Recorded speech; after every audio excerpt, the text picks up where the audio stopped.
யூனிவர்சிட்டியில் அவங்க வந்து என்ரோல் ஆகுறாங்க. கேம்பிரிட்ஜ் ஸ்கூல் ஆஃப் யங் 16 இயர்ஸில் வந்து அவங்க வந்து என்ரோல் ஆகுறாங்க. அதுக்கப்புறம் ராட்க்ளிஃப் காலேஜ் 1900 என்ரோல் ஆகி அவங்க வந்து ஒரு கிராஜுவேஷனும் டிகிரியும் வாங்குறாங்க 1904.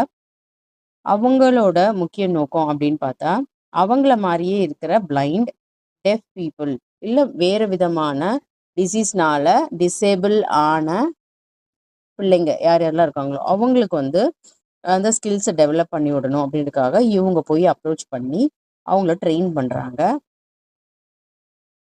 எட்வர்ட் டபிள்யூ பாக் அப்படின்றவர் வந்து இவங்களோட ஆர்டிகல்ஸ், யாரோட ஆர்டிக்கல், கெல்லரோட ஆர்டிக்கலை லேடிஸ் ஹோம் ஜேர்னல் அப்படின்னு 2 மேகசைன்ஸ் இருக்கு, the Century and McClure's and Atlantic Monthly, இது எல்லாத்துலேயுமே வந்து பப்ளிஷ் பண்ணுறாங்க. அவங்க எழுதின புக்ஸ் எல்லாம் பாருங்க. Story of my life 1903, optimism 1903, the world I live in 1908, my religion 1927, Helen Keller's journey 1938, the open door 1957.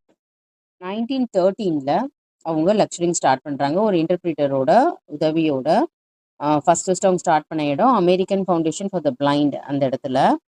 அதுக்கப்புறம் கொஞ்ச நாள் கழிச்சு அவங்க $2 million என்டவுமெண்ட் ஃபண்டோட அவங்க வந்து ஒரு இன்னும் அவங்களோட எஸ்டாப்ளிஷ்மெண்ட்டை எடுத்துகிட்டு வராங்க. அதில் அவங்களோட லக்ஷஸ் எல்லாமே வந்து உலகம் முழுவதும் வந்து பரவக்கூடிய அளவுக்கு அதை எடுத்துகிட்டு போகிறாங்க. எப்படி வந்து பிளைண்ட் அண்ட் டெஃப் பீப்புளுக்கு வந்து டீச்சிங் பண்ணுறது, அவங்களோட மெத்தட்ஸ் அது எல்லாமே அதில் இன்க்ளூட் ஆகிருக்கும். அதே போல் treatment for the deaf and blind, அவங்களுக்கும் வந்து ட்ரீட்மெண்ட்டுக்காக இவங்களோட எஃபோர்ட்ஸ் போடுறாங்க.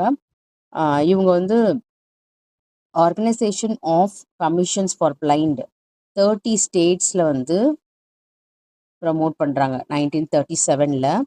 கெல்லர்ஸோட சைல்ட்ஹுட் ட்ரெயினர் ஆனி சல்வேன் இருக்காங்க இல்லையா, அவங்களும் வில்லியம் கிப்சன் அவங்களும் சேர்ந்து த மிராக்கிள் ஒர்க்கர் 1957 அப்படின்ற அந்த இதுக்கு வந்து டெபிக்ட் ஆகுறாங்க.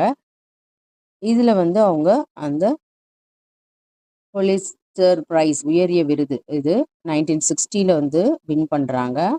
அப்புறம் ஒரு மோஷன் பிக்சரை 1962 மேக் பண்ணி அதுவுமே 2 அகாடமிக் அவார்ட்ஸை வந்து வின் பண்ணுது. ஸோ இவங்களோட முக்கியமான பங்கு அப்படின்னா அவங்களும் பிளைண்டாக ஆனதுனால, டெஃப் ஆனதுனால அவங்கள மாதிரியே இருக்கிற மக்கள், அந்த பிள்ளைங்களுக்கு வந்து எஜுகேஷனை ப்ரொவைட் பண்ண தான் அவங்களோட முக்கிய குறிக்கோளாக